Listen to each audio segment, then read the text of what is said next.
नमस्कार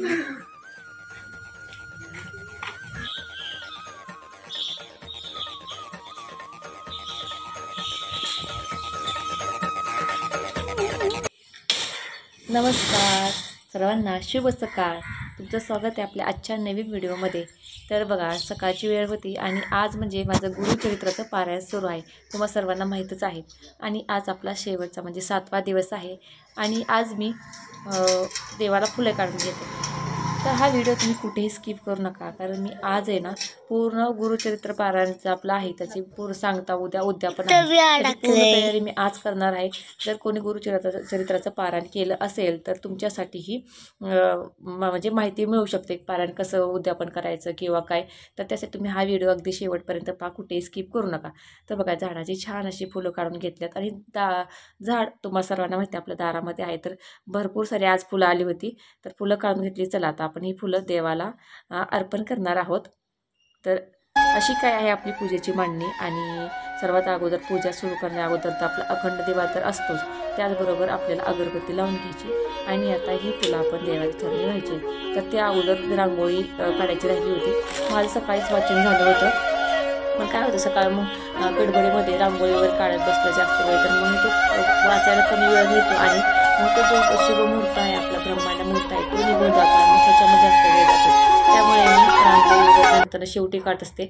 जर तुमच्याकडे जास्त वेळ असेल तर तुम्ही तुमच्या पद्धतीने करू शकता. जसं मी करते तसं तुम्हाला दाखवत आहे. तर सर्वात अगोदर छान अशी छोटीशी पण छान अशी पाऊलांची रांगोळी काढून घेतली आणि ही रांगोळी आपल्याला रोजची रोज बदलायची असते, तुम्हाला सर्वांना माहिती आहे. आणि या रांगोळीवरती आपल्याला हळदी कुंकू वाहून घ्यायचं असतं.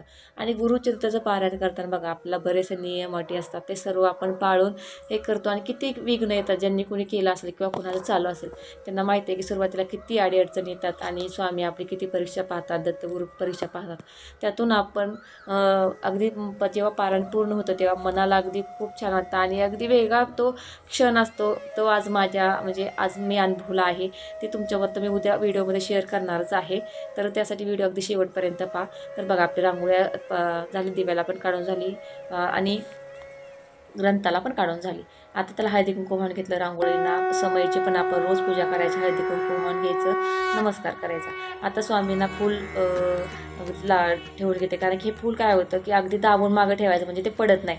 आणि मग म्हणजे कसं की हे देवाचं फूल आहे ना, रोज वेगळेच मला अनुभव येतात, ते तुमच्याबरोबर तुम्ही शेअर करते. त्यामुळे ते फूल मी दाबून मागं बसवत आहे.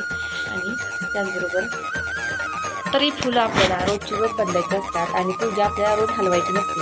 फक्त फुलं आपल्याला बदलायची असतात आणि देवाला आपण नमस्कार करून हळदी कुंकू वगैरे भस्म वगैरे व्हायचं असतो. तर पूजा कशी मांडायची, पूजेची ते सर्व व्हिडिओ आपल्या चॅनलवरती आलेला आहे. तर अशी काय बघायचं पूजा होती आणि हा 7वा दिवस आहे. कारण की रोज खूप पॉझिटिव्ह एनर्जी किंवा जो काही सवय लागलेली रोजची देवाची ती आता म्हणजे उद्या सांगता होणार, त्यामुळे थोडंसं वेगळं वाटते. पण एक मन पण भरून आलं आहे किंवा देवानं माझ्याकडं अखंड निर्विघ्नपणे ते पारायण करून घेतलं. आणि कारण की बरेच त्याला अडचण येतात, त्यातून सुद्धा आपण ते करायचं पूर्ण. आणि उद्या सांगते त्या दिवशी तर व्हिडिओ तुम्हाला येणारच आहे की मी कशी करणार, मी ज्या पद्धतीने करणार आहे त्या पद्धतीने तुमच्यावर शेअर करणार आहे. कारण की बरेच जण वेगवेगळे सांगतात, पण मला जसं माहीत आहे त्या पद्धतीने मी तुम्हाला उद्याच्या व्हिडिओमध्ये दाखवणार आहे. आणि आजच्या व्हिडिओमध्ये मी काय काय तयारी केली आहे ती पण तुम्हाला दाखवणार आहे. तर आपला अखंड दिवा तर चालूच आहे बघा. आणि त्याचबरोबर आपली पोथी आपली जी असते ग्रंथाचा आपल्याला बंद नसतो करायचा, तो उघडा ठेवायचा असतो. आणि आपल्याला देवाला नैवेद्य दाखवून घ्यायचा. आणि छान अशी रांगोळी काढून घेतली बाहेर सुद्धा अंगणामध्ये आणि त्याला हळदी कुंकू वाहून घेते. तर बघा, अशी माझी देवपूजा झाली. आणि तर हे पारायण कधी करायचं तर तुम्ही मार्गशीर्ष महिन्यामध्ये करू शकता, कोणी कोणी याला श्रावण महिन्यामध्ये सुद्धा करतं. आणि बघा, आपलं गुरुपौर्णिमा असते त्यावेळेस पण आपण करू शकतो किंवा स्वामींचा प्रगट दिन असतो त्यावेळेस पण करू शकतो. आणि याची तुम्हाला अजून डिटेल्स माहिती हवी असेल तर स्वामींच्या केंद्रामध्ये संपूर्ण माहिती तुम्हाला दिली जाते. तरी पण जे मला माहिती मी तुमच्याबरोबर शेअर करत आहे. पण मला या पारायणाचे खूप छान अनुभव आलेले आहेत आणि रोज वेगळे काही ना काहीतरी चमत्कार वगैरे असायचे. तर त्याचे मी व्हिडिओ फोटोज क्लिक करून ठेवलेले आहेत, तिथं पुढे तुमच्यावर तुम्ही शेअर करणारच आहे. आणि अशा प्रकारे माझं जे पारायण आहे ती पूर्ण स्वामींना करून घेतलं.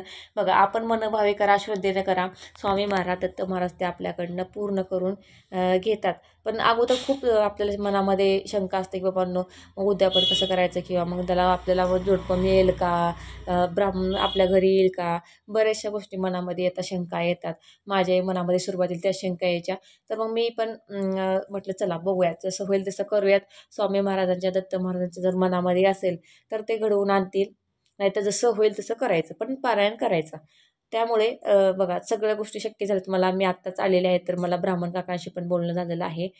तर ते पण बघू आता उद्याच्या व्हिडिओमध्ये तुम्हाला ते दिसेल. आणि आपल्याला उद्या मी जोडपं जेवू घालणार आहे की 5 मुलं जेवू घालणार, ते पण तुम्हाला उद्याच्या व्हिडिओमध्ये दिसेल. तर आता पुढची तयारी काय बघा, मी आले आहे किचनमध्ये. आणि जो घेवड्याचा शेंगा असतात ना, त्या मी घेऊन आल्या आणि आधी फ्रीजमध्ये ठेवल्या होत्या, कारण की मला ऐनवेळी भेटतील ना भेटतील. त्यामुळे मला परवा दिवशी भाजीला आणायला गेले त्यावेळेस घेवड्या शेंगा होत्या, त्यामुळे घेवड्या शेंगा घेतल्या. आणि घेवड्या शेंगाचं महत्त्व एवढं आहे, ह्याच्या गुरुचरित्र ग्रंथाचा आपण नैवेद्य दाखवणार किंवा जे पारायण उद्यापन करणार, त्याच्यामध्ये आवर्जून तुम्ही घेवड्याच्या शेंगाची भाजी करायची, कारण की ती स्वामींना दत्त महाराजांना खूप आवडीची. आणि त्याचे तर आता पोचा मारून घेते, कारण की उद्या आहे गुरुवार, आणि गुरुवारी आपण उद्या पोचा मारू शकत नाही आणि केसही धुवू शकत नाही. त्यामुळे मी आजच पोचा मारून घेते. तर त्या पोचा मारताना बघा तुम्ही ह्याच्यामध्ये काय टाकायचं, पाण्यामध्ये थोडंसं गोमूत्र आणि थोडंसं गोमूत्र टाकायचं. गोमूत्र तर बघा आपल्या घरामध्ये असते, जर नसेल तर दुकानामध्ये मिळतं. तर थोडंसं गोमूत्र टाकायचं आणि आपलं मीठ टाकायचं. त्यामुळे काय होते, घरातील निगेटिव्हिटी जी आहे ती पूर्णपणे निघून जाते आणि घरात एक पॉझिटिव्ह वातावरण तयार होतं. त्यामुळे जर हळद टाकली तरी पण चांगलं आहे, हळद असेल तरी पण टाका आणि छान असा पोचा मारून घ्या. मी तर बघा पारायण आपलं जोपर्यंत आहे तोपर्यंत आपल्याला घरामध्ये रोज गोमूत्र शिंपडायचं असतं, कारण की आपल्याला एकदम घर पवित्र आहे, किंवा घरात आपल्या कोणी येतं कसं असतं कोणी काही सांगत नाही, याला आपल्याला विटा जास्त पाळायचा असतो. तर त्यामुळे गोमूत्र रोजची रोज शिंपडून घ्यायचं. आणि आता मी पोच्यामध्ये टाकले आणि पोचा पण त्यांना मारून घ्यायचा. आणि 7 दिवस आपल्याला बघा साडी घालायची असते. तर जास्त करून बघा, आता मला तर तुम्हाला बघून वाटतंय की साडी एवढी आवरता येत नाही, तरी पण प्रयत्न करायचा घालायचा, कारण की साडीवरती सगळी कामं आपल्याला जमत नाहीत. मग तरी पण करायचा प्रयत्न करायचा, कारण 7 दिवस आपल्याला साडी घालायची असते. मी घातलेली आहे, म्हणजे तुम्ही नाही घातली तरी चालू शकतं, पण किमान तुम्ही पारायण जेव्हा करता त्यावेळेस तरी घाला. तुम्ही पारायण झालं काढून ठेवू शकता, पण जर दिवसभर घातली तर उत्तमच आहे. तर मी दिवसभर साडी वेअर करते आणि आता पोचा मारून घेते, कारण की उद्याची तयारी करून बघा. तर उद्यासाठी आपल्याला जी काही लागणार आहेत भांडी म्हणा, किंवा मुलांना काही सांगायचं होतं, तर मी ती सांगून पण आले. ते ब्राह्मण काकाशी बोलणं म्हणजे संपूर्ण तयारी आदल्या दिवशी करायची, ओटी वगैरे काढून ठेवायची, सगळ्या गोष्टी. आपल्याला काही साडी कुठली घालायची, कारण सकाळ सकाळची गडबड नको. मग त्यामुळे ना आपल्याला तो नैवेद्य ना 10:30पर्यंत 10:30 वाजता दाखवायचा असतो, आणि त्याच वेळेस ती जेवू पण घालायची जोडपी. त्यामुळे मग बऱ्याचशा तयारी आपण आदल्या दिवशीच करून घ्यायची. त्यामुळे माझी तयारी आजच चाललेली आहे. सर्व जे काही ब्राह्मण काकांना दान वगैरे द्यायचं आहे, शिदा द्यायचा आहे आपल्याला, ते पण आजच आणून ठेवायचा.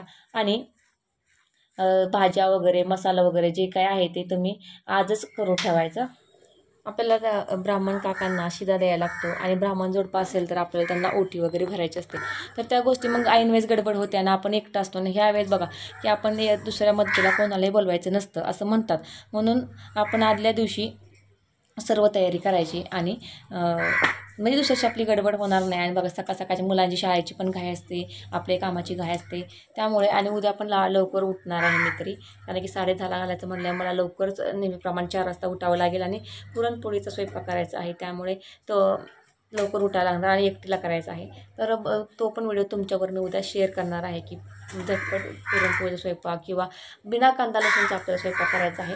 तर ते पण उद्याच्या व्हिडिओमध्ये तुमच्यावर मी शेअर करणारच आहे. तर आज जी काही मी तयारी करून ठेवली आहे, किंवा माझा आजचा दिवस 7वा पारायणचा तुमच्यावर शेअर केला. व्हिडिओ आवडल्यास लाईक करा, शेअर करा, चॅनलला आपल्या सबस्क्राईब करा. भेटूया उद्याच्या छानच्या व्हिडिओसोबत.